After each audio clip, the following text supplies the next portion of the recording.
제가 20살 때 이제 신학교를 이제 들어가게 되었고요. 신학교를 들어가서 첫 번째 수업이 이제 구약학이었어요. 구약학 첫 수업에 들어가서 첫날 제가 교수님께 질문을 두 가지를 했습니다. 첫 번째 질문은요, 교수님, 하나님께서 왜 하필 선악과를 만드셨을까요? 그리고 선악과를 왜 동산 중앙에 만드셨을까요? 그리고 또 연이어 질문했습니다. 하나님은 왜 태초의 살인인 가인과 아벨의 그 참혹한 현장에서 왜 하나님은 보고만 계셨습니까? 라고 질문을 했어요. 강의실이 한참 조용했습니다. 왜냐하면 갓 들어온 저를 포함한 어린 신학생들이 대부분 한 번쯤 고민해 봤을 법한 질문을 하게 된 거죠. 리고레 목사님의 목적이 이끄는 삶을 우리가 지금 읽고 있습니다. 책을 넘기시면은요, 거기에 첫 번째 질문이 나오잖아요. 어떤 질문입니까? 나는 왜 이 세상에 존재하는가? 라는 질문을 접하게 됩니다. 거창한 질문 같지만 사실 인간이 품고 있는 가장 깊은 질문 중 하나가 이 질문이 아닐까 생각해 봅니다. 안타까운 현실은 현대사회를 살아가면서 가장 심각한 병 중에 하나가 외로움과 그리고 우울증이라고 합니다. 스스로 생을 마감하고 더 끔찍한 것은 본인 혼자뿐만이 아니고 가족을 동반해서 함께 생을 마감하는 사람들이 또 많다는 것입니다. 사실 이들뿐만이 아니고요. 행동으로 옮기진 않았지만 많은 사람들이 삶의 의미를 상실하고 괴로움과 그리고 외로움과 그런 현실을 살아가는 데 가운데서 많이 어려움을 가지고 살아가는 사람들도 참 많아졌습니다. 이들이 이런 결론을 내리기까지 그들에게 풀리지 않았던 질문이 분명 있었을 것입니다. 바로 나는 왜 이 세상에 존재하는가? 나는 누구인가? 나는 왜 사는가? 모든 같은 맥락의 질문이죠. 이 질문을 품고 그 질문에 대한 해답을 찾지 못해서 스스로 생을 마감하는 사람들이 많아진 세상입니다. 예전에 한 형제가 가벼운 대화로 저에게 함께 와서 무거운 생각으로 그 대화를 풀어나갔던 한 일이 기억이 납니다. 그 형제가 저에게 목사님, 제가 대학을 가고 그리고 취직을 하고 결혼을 하고 그렇게 살다가 죽는 인생이 무슨 의미가 있습니까? 라고 그렇게 툭 던지는 질문 가운데 우리가 한참을 고민했던 적이 있습니다. 그러게요. 이게 지금 무슨 의미가 있습니까? 우리 인생에 어떤 의미가 있습니까? 어떤 면에서 그 친구가 하는 그 질문이 우리 모두의 질문이기도 합니다. 그런데 그 질문에 빠져있는 것이 있습니다. 의미가 빠져있기 때문에 의미 없는 질문이고 그 의미 없는 질문에는 의미 없는 답밖에 찾을 수가 없는 거지요. 즉, 우리가 맛있게 먹는 빵이 있는데 그 속에 크림이 없는 빵, 그 앙꼬가 없는 빵을 먹으면서 맨빵을 먹으면서 왜 이 빵이 맛이 없느냐라고 하는 질문과도 같은 의미가 됩니다. 오늘 본문은 그 의미의 답을 정확하게 말씀해 주고 있습니다. 오늘 본문 말씀 후반절에 보시면은요, 만물이 다 그로 말미암고 그를 위하여 창조되었다라 그랬습니다. 오늘 이 말씀이 우리 인생의 정답인 줄로 믿습니다. 모든 의미의 시작은 하나님으로부터 출발하게 되는 것입니다. 왜냐하면 모든 시작이 하나님으로부터 시작되었기 때문입니다. 창세기 1장 1절 말씀에 태초에 하나님이 천지를 창조하시니라. 요한복음 1장 3절 말씀에 만물이 그로 말미암아 지은 바 되었으니 지은 것이 하나도 그가 없이는 된 것이 없느니라. 할렐루야. 아멘. 이 세상은 하나님께서 창조하셨습니다. 그 말인즉슨 저와 여러분들도 창조된 피조물이라는 사실입니다. 그리고 지은 것이 하나도 그가 없이는 된 것이 없느니라 라고 사도 요한은 분명히 고백하고 있습니다. 우리가 잘 아는 반 고흐, 그 그림 중에 The Starry Night이라고 있습니다. 우리 너무 잘 아는 그림인데 한번 보실까요? 바로 이 그림이에요. 우리 너무 잘 알죠? 너무너무 아름답고 색감도 예쁘고요. 참 이 그림 보고 있으면 편안하고요. 컴퓨터 배경화면으로도 많이 쓰이는 그림. 참 유명한 그림이지 않습니까? 그런데 우리가 볼 때 참 너무 아름답고 그리고 참 살아있는 듯한 이 그림은요. 사실은 반 고흐가 정신적으로 심적으로 가장 힘든 시기에 이 그림을 그렸다고 합니다. 그러니까 이 그림 자세히 보시면은요. 정말 밤하늘에 떠 있는 그 별, 살아있는 것 같고 이 별만 보는 것만으로도 무언가 스토리가 있는 것 같은. 사실은 이 속에는요, 이 반 고흐의 고뇌와 고심과 많은 어떤 이야기들이 숨어 있지 않겠어요? 그러니까 혼을 불어 넣으면서 그린 그림이 바로 이 그림입니다. 다음 그림 한번 보실게요. 이 그림도 반 고흐의 그림일까요? 처음 보는 그림이죠. 그런데 이 그림은요, 반 고흐의 그림을 학습한 AI가 그린 그림입니다. 그러니까 이 그림은 어떤 이 그림을 그리기 위해서 어느 한 사람이 반 고흐의 그림으로 어떤 노인 부부가 함께 있는 밤 하늘의 별을 보고 있는 함께 있는 그림을 그려줘라고 아마 질문을 했겠죠. 거기에 대해서 AI가 반 고흐의 그림을 따라서 그린 그림이에요. 색감도 예쁘고 참 아름다운 그림이긴 하지만 그림을 자세히 보시면은요, 이 그림에는 사실 혼이 없습니다. 그냥 그 반 고흐의 그림을 따라한 그림에 불과한 거죠. 비교된 그림도 있어요. 두 개 보시면 좀 차이가 느끼실 거예요. 하나님은 여러분들을 어떻게 만드셨을까요? 하나님의 혼을 불어넣어서 만든 사람이 바로 저와 여러분입니다. 창세기 2장 7절 우리 함께 읽어볼까요? 시작. 여호와 하나님이 땅의 흙으로 사람을 지으시고 생기를 그 코에 불어넣으시니 사람이 생명이 된지라.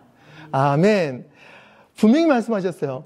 하나님께서 사람을 지으시고 생기, 하나님의 그 영혼을 하나님께서 쫙 불어넣으셨어요. 그럴 때 사람이 어떻게 됐다고요? 생명이 된지라 라고 고백하고 있습니다. 우리가 바로 그러한 피조물이라는 사실입니다. 여러분, 이제 오늘부터 여러분들 이제 거울 보실 때마다 한번 자세히 한번 보세요. 자세히 보시면요, 하나님께서 만드신 아름다운 피조물이 여러분들 거울 앞에 있을 것입니다.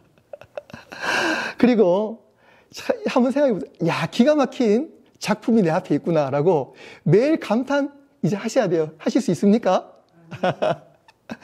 아이고, 내가 모양이 왜 이랬니? 뭐 살이 쪘니? 빠졌니? 그런 불평할 수가 없어요. 왜 그러냐면 하나님의 혼을 불어넣으셔서 만든 거룩한 피조물, 세상에 단 하나밖에 없는 피조물이 바로 저와 여러분들이고, 그 피조물이 여러분들 거울 앞에 있습니다. 거울 앞 볼 때마다 하나님을 찬양하시고 그리고 예쁘다 해주세요. 하나님의 기적이 따로 없습니다. 바로 우리 옆에 계신 분들, 우리 가족들, 우리 자녀들 얼마나 아름다운 하나님의 작품입니까? 그런데 이 기적 같은, 기가 막힌 작품과 같은 우리 존재가 왜 고통과 그리고 허무함 가운데 살아가야 합니까? 왜 의미 없다고 투덜대며 살아가게 된 것일까요? 그 이유는 목적을 상실했기 때문에 그렇습니다. 우리 존재의 목적을 찾는 것이 우리 인생의, 우리 삶의 가장 우선순위가 되어야 될 줄로 믿습니다.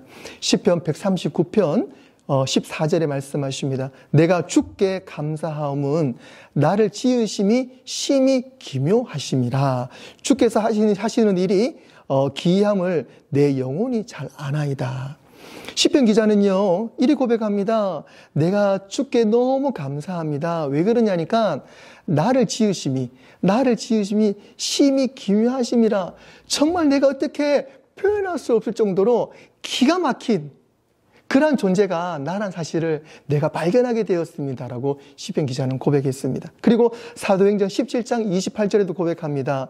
우리가 그를 힘입어 살며 기동하며 존재하느니라. 그러니까 우리가 이렇게 힘을 얻고 살아가는 것은, 기동하는 것은, 움직이는 것은 바로 하나님께서 우리를 창조하시기 때문에 나의 존재가 하나님의 힘으로 살아간다는 사실입니다. 그 고백을 지금 사도행전에서 고백하고 있는 거예요. 성경은 우리 존재의 목적을 정확하게 말씀해 주고 있습니다. 하나님이 나를 만드셨다는 것, 그리고 우리가 살면서 움직임 존재하는 것이 그분을 통해서, 하나님을 통해서 그분의 힘과 능력으로 살아간다는 것입니다. 즉 그를 위해서, 하나님을 위해 살아가는 것이 우리 존재, 그리고 우리의 목적이라는 사실입니다. 목적을 상실한 삶은 방향을 잃고 표류하는 배처럼 방황의 삶을 살 수밖에 없습니다. 사랑하는 성도 여러분, 하나님 없이는 우리는 공허한 인생입니다. 많은 돈이 있어도, 사람이 인정하는 명예를 가지고 있어도 세상의 그 즐거움으로 우리 영혼의 공허함을 채워주거나 건져낼 수는 없습니다. 왜냐하면 우리는 하나님을 바라보고 하나님을 향해서 살아가도록 설계된 존재이기 때문에 그렇습니다.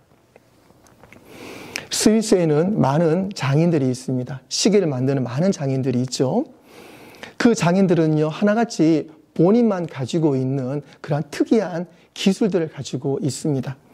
어느 한 장인이 시계를 만들었습니다. 그 시계는요, 세상에서 가장 12시를 정확하게 알려주는 시계입니다. 그 시계 역할은요, 12시를 알려주는 시계입니다.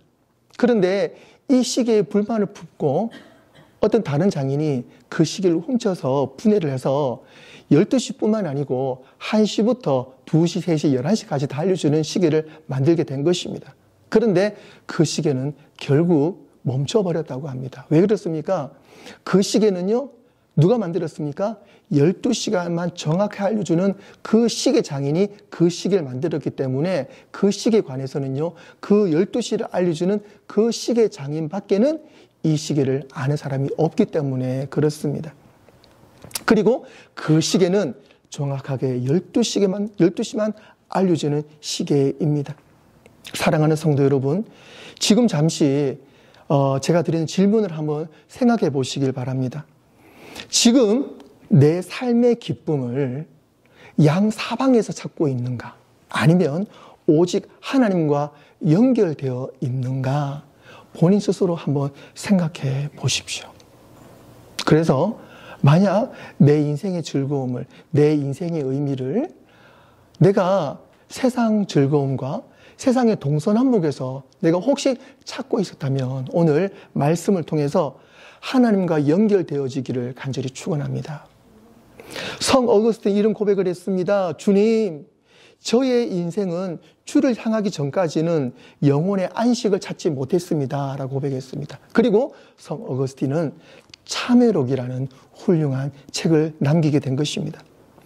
사랑하는 성도 여러분, 여러분의 방향은 어떻습니까?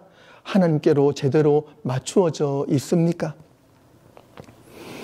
하나님을 잃은 삶은 북극성을 잃은 여행자와도 같습니다. 여행자는 어디를 가더라도 북극성만 찾으면 절대로 길을 잃어버리지 않는다고 합니다.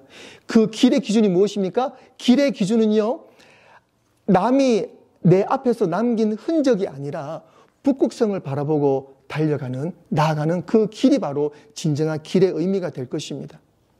삶의 목적이 하나님을 제대로 향하고 있을 때 우리는 진정한 자유의 삶을 누릴 수 있을 것입니다. 로마서 11장 36절에 고백합니다. 만물이 주에게서 나오고 주로 말미암고 주에게로 돌아감이니라. 전도서 12장 13절에서 고백합니다. 하나님을 경외하고 그의 명령을 지킬지어다. 이것이 모든 사람의 본분이니라. 아멘. 모든 만물이 주님께서 나오고 주님을 통해서 돌아가고 다시금 주님께로 돌아간다고 사도 바울은 고백했습니다. 이것은 단순한 말이 아닙니다. 사도 바울이 예수님을 만나고 내 인생의 시작과 마지막과 전체를 책임져 주는 분이 바로 우리 하나님이라는 것을 확실하게 알고 고백한 말입니다. 그리고 전도서 기자도 마찬가지입니다. 내가 하나님을 경외하고 그분의 명령을 지키는 것이, 이것이 바로 내가 살아가는 본분이다라는 것을 분명히 고백하고 있는 것입니다. 조금 전에 북극성 이야기를 했는데요. 항해사들도 마찬가지입니다. 지금은 나침판이라는 것이 있지만 나침판도 마찬가지죠. 예전부터 모든 항해사들은요, 북극성을 향하고 바라보면서 항해를 했다 그래요. 그러니까 내가 어느 목적지를 갈 때에 북극성을 바라보고 그 목적지를 향했다면 돌아오는 길도 반대로 북극성을 바라보고 반대로 돌아오면 그 길을 절대로 잃어버리지 않는 것이죠. 표류하지 않는 것이죠. 잃어버리지 않는 것이죠. 하지만 북극성을 바라보지 않고 항해사 마음대로 간다면 어느 암초에, 그리고 내가 어디를 가고 있는지를 몰라서 결국은 그 배는 표류하게 될 것이고 그 배는 사라지게 될 것입니다. 사랑하는 성도 여러분, 이제부터 여러분의 중심과 방향이 말씀 가운데서, 그리고 하나님께로 제대로 맞춰지시길 주님의 이름으로 축원합니다.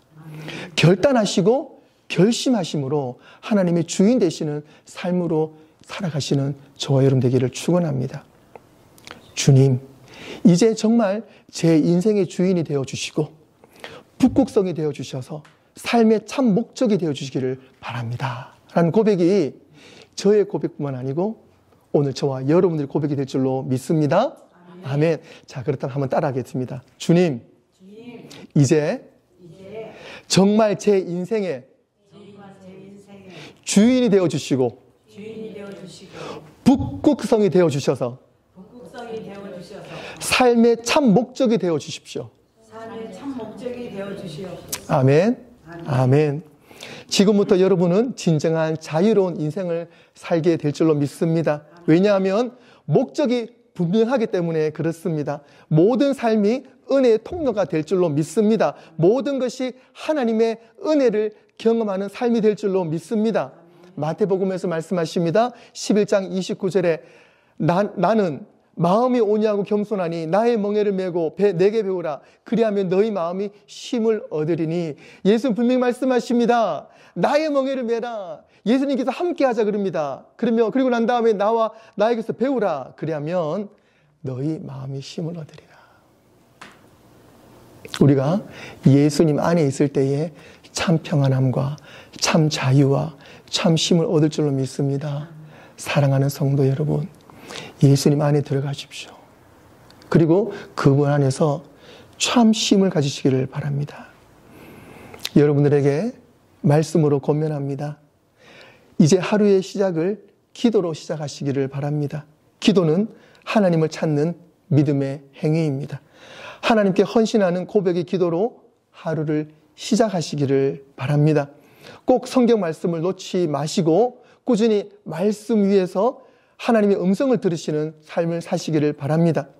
예배를 드림으로써 하나님의 주권을 인정하시고 높이는 성도의 본분의 삶을 사시기를 권면하고 축복합니다. 이것은 여러분이 하나님 안에서 진정한 자유를 누리는 삶의 기본이고 근본이 될 줄로 믿습니다. 말씀을 맺겠습니다. 나는 왜 이 세상에 존재하는가? 하나님의 영광을 위하여 태어난 하나님의 가장 소중한 존재가 나라는 사실을 이제 잊지 않는 여러분 되시기를 바랍니다. 하나님이 내 인생의 목적이 되시며 하나님이 나를 가장 잘 아시고 그리고 하나님께서 나와 언제나 함께 하심을 믿으시는 저와 여러분 되시길 바랍니다. 사랑하는 성도 여러분, 여러분의 모든 순간이 하나님의 영광을 위한 예배가 되시기를 주님의 이름으로 축원합니다. 기도하겠습니다. 하나님, 이제 나는 왜 사는가? 라는 평생 풀지 못했던 그 질문을 오늘 그 답을 찾은 줄로 믿습니다. 이제 나의 목적이, 나의 삶의 방향이 오직 하나님만 바라보게 하시고 그분 안에서 날마다 답을 찾으며 날마다 기쁨을 찾고 날마다 은혜로운 삶을 살 수 있도록 허락하여 주시옵소서. 온전히 우리의 삶이 예배를 통해서 주님께 경배함으로 말미암아 우리의 삶이 모든 것이 회복되어지고 하나님의 은혜와 능력 가운데서 우리의 삶이 다시 한번 힘을 얻을 수 있도록 허락하여 주시옵소서. 무엇보다 우리의 방향이, 우리의 목적이 잊어버리지 않도록 예수님 늘 함께하여 주시옵소서. 감사드리오며 예수님의 이름으로 기도드리옵나이다. 아멘.